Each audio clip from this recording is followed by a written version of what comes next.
ছেলে মানুষ কাকে বলে জানেন?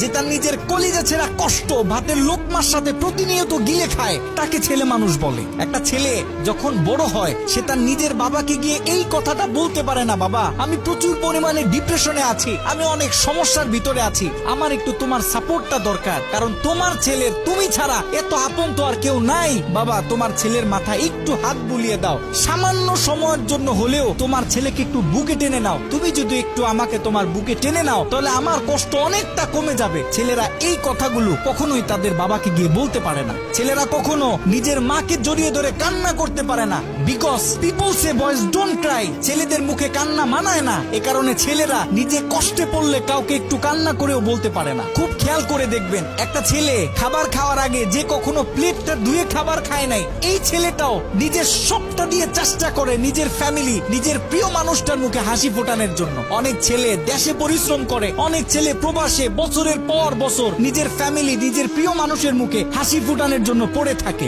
দিন শেষে ছেলেদের মুখে হাসি ফোটানোর মতো কাউকে পাওয়া যায় না। আমি মনে করি boys are the best actor in the world. এই পৃথিবীতে ছেলেরা হচ্ছে সব থেকে বড় অভিনেতা, কারণ ছেলেরা নিজেদের বুকে হাজারো লক্ষ কষ্ট পুঁতে রেখেও মুখে হাসি নিয়ে চলে, কারণ সে জানে আজকে আমি যদি ভেঙে পড়ি তাহলে আমার পুরো ফ্যামিলিটা অস্তিত্বহীন হয়ে যাবে।